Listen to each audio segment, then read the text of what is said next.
sketchbook. I've got your questions, so I'm going to be doing a Q&A and showing you a few ideas that I've got at the moment and working through them in my sketchbook. So we're going to just have a really nice chilled video today, and I'm going to show you some ideas that I've got that I want to work on a bigger scale, but I'm just going to be thinking about them in my sketchbook first, putting down compositions and just ideas for larger paintings, which I'm really excited about. So let's delve into the questions. There were some really good questions. What is your favourite art material to work with? I really enjoy working with acrylic paints, but it's really hard because I go through so many different art materials that I enjoy using. And for me personally, I feel like I'm a jack of all trades and a master of none. So I do go back and forth between quite a few different art mediums. I love watercolours, but I know that I'm not the best at them.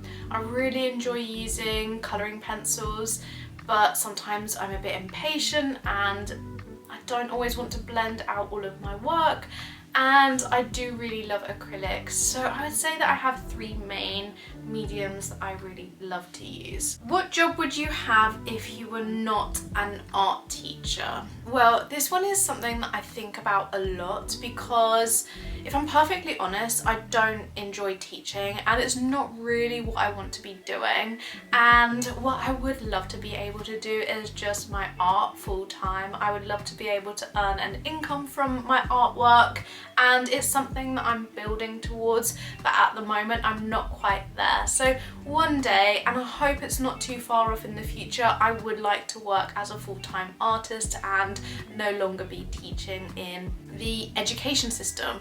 I enjoy teaching, however, just not within the current education system. If I could teach adults, I would absolutely love to run workshops, and I would like to create some online courses. So those are all of the things that I would really love to be doing at the moment. It's just going to take a little bit of building, and with my work schedule, sometimes this gets stalled a little bit because of the commitments that I have as a teacher. So for me personally, it's taking a little bit longer than I would like it to, but hopefully it won't be too much longer until I can give up my teaching job, which, you know, is the goal. Do I think that online art courses are worth bothering with, or is it better to try and teach ourselves with free resources? So for this one, I think that you have to be really careful on who you're buying into. There might be some people who have put together online courses to try and earn a little bit of money. So they may have learnt some skills, but they may not have as much knowledge as other people who have created online courses. So I think it's really good to shop around and do your research on what online courses you are buying into, because there are inevitably going to be people with a lot more knowledge, and they're going to be more willing to give away a lot more of their knowledge than other people. And I think it's really important that you find somebody who is trustworthy and that you think you are going to be able to learn the most from. Definitely, I think they are worthwhile, but I think it's important to find the right course for you and to make sure you do your research on what's included in that course. I think you're going to be able to learn a certain amount from regular YouTube videos and practicing yourself, but there's a limit to that, and I think that you will get to a point where you want to be learning more, and the only way you're going to be able to learn that is from higher quality online courses or in-person courses. If you can do an in-person course, then even better, because somebody is going to be there to guide you and they will show you how to work through those really common misconceptions, and they'll be there physically in person to then correct you and show you how to work through those skills and teach you those skills. So I'm going to be taking part in a pottery course, a 6-week course, and I might then extend it if I enjoy it. So I'm really looking forward to that. What's the most expensive thing in your collection and how much? So I think it would be between my colouring pencils as one particular item, Caran d'Ache Luminance colouring pencils. They cost, I think, around £60 for the set of 20 pencils. As a collection, because I've bought quite a lot of them, it would be my Faber-Castell Polychromos, and for the paints I think it would be my Liquitex paints, because some of the pigments can be quite pricey. I know they're not the most expensive paints out there, but I really like the Liquitex. I do really want to get some golden paints though. I would really like to try some of the golden paints and give those a go. But yeah, I think Caran d'Ache colouring pencils would be my most expensive singular item in my collection. Do I think you need to go to art school in order to become an artist? Now, I know that there are loads of stories about people who have managed to create a career in the creative industry by not going to art school at all, and they have got some absolutely amazing artwork. They may have been rejected from art school based on their portfolio from when they were 18, 19, but now they've got a prolific range of artwork and they are making a really decent income from their artwork alone. So in that basis, I think, you know, it's not absolutely necessary for you to go to art school. However, I personally went to art school and it was one of my most favourite times in my life. I was able to create really freely, and I was able to explore so many different avenues within art, and it was all so unrestricted, both in time and also creatively, that I think it's such a worthwhile experience doing, because it can take such a long time for you to find your style. And if you go to art school, it just gives you the opportunity to try so many things out, and also it gives you access to other artists to work alongside with, so it gives you really good connections. And then also your lecturers, all of your lecturers would be working artists, so they would give you connections and networking opportunities with galleries and other artists, and buyers, collectors. So it's a really good way for you to network, which I wasn't really too into that side of it when I was there. But if you are, you know, quite outgoing and you're more of an extrovert, that aspect of it will be really good for you. But I just learned so much whilst I was there, and I think if I didn't go to art school, then it would have been really difficult for me to create my artwork alongside a full-time job, which is what I'm trying to do now. And if I'm trying to learn and progress now alongside my job, I find it really hard. If I was trying to do that as a younger person at that same sort of age that I was at university, I just don't think that I would have really focused on my creativity, and I don't think I would have been making the artwork that I was making whilst I was at university. So I would 100% say that it is worthwhile going, because you are going to be focused on that artwork for the majority of your time during those 3-4 years, and it's going to give you really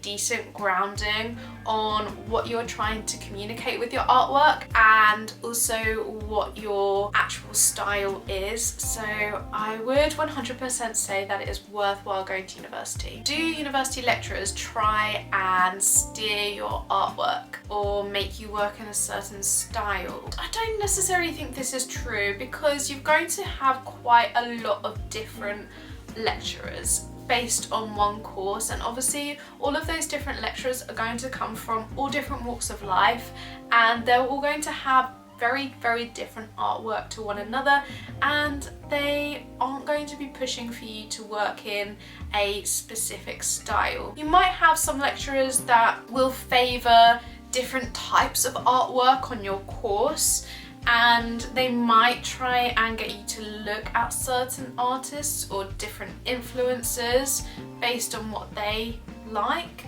But my experience was that my lecturers all critiqued my work for what it was. They didn't try and influence it based on their own work. You know, you shouldn't be put off going to university because you think that you're going to have to work to somebody else's style. They're really there to help pull your style out of you. Has your artwork changed since being at university? Between university and now, I would say it's changed a lot. I graduated quite a long time ago now, and my artwork then didn't really include any colour. If you're interested in seeing any of my degree artwork, then let me know in the comments, because I'd more than happily share with you the type of artwork I was creating. A lot of my artwork back then was all about the home, and I would say sort of like gentle space or really quiet space, areas of the house that felt like a sanctuary, and trying to get that across in drawings, photography, and some sculptures. My artwork has changed a lot since then. I don't really focus so much on that aspect of the home. Now I would say my artwork is all about things that kind of emit happiness and nostalgia, and I do include a lot of colour in my artwork now, so it's completely different. I do a lot more painting than I ever would do when I was at university. I had quite a low confidence in my painting ability whilst I was at university, so I didn't really do that much of it, which I regret now. I regret not honing in on a skill like painting whilst I was at university, because I think that would have been a really good opportunity, but I just didn't really work with colour a lot back then, and now I do, and I enjoy it. Who are some of your biggest influencers or favourite artists? So I would say that I have quite an eclectic list of favourite artists. When I was a lot younger, I was really into artists such as Francesca Woodman. I was really into Gordon Matta Clark, Eva Hess. I had a whole list of these artists that I really loved. I still really love all of those artists. However, now I also really like artists with a lot more colour. So I really love Wayne Thiebaud's artwork, David Hockney. I follow loads of people on Instagram that I absolutely love the artwork of, and I find them really inspiring. Do you ever sell any of your artwork? No, not really. This is a really difficult one. I want to work as a full-time artist, however, I don't feel like anybody would be interested in any of my artwork and interested in what I have to say about the world with my artwork, so I don't advertise my artwork for sale. It's a really weird feeling. I don't know if you've ever had this, where you feel really guilty for not creating, and then you feel really kind of guilty for not doing anything with your artwork once you've created it. That's going to be something that I want to work through in actually promoting and selling my artwork to work towards my end goal. So no, at the moment I don't sell any of my artwork, but let me know if you'd be interested. Would you want to see like one-off sales every now and again for sale, or would you be interested in seeing prints and things like that for sale, or stickers? Let me know in the comments what you would be interested in seeing. Are there any aspects of art that you dislike? There are. I would say that there are a couple of art forms that I'm not a huge fan of. I'm not really a huge fan of performance art.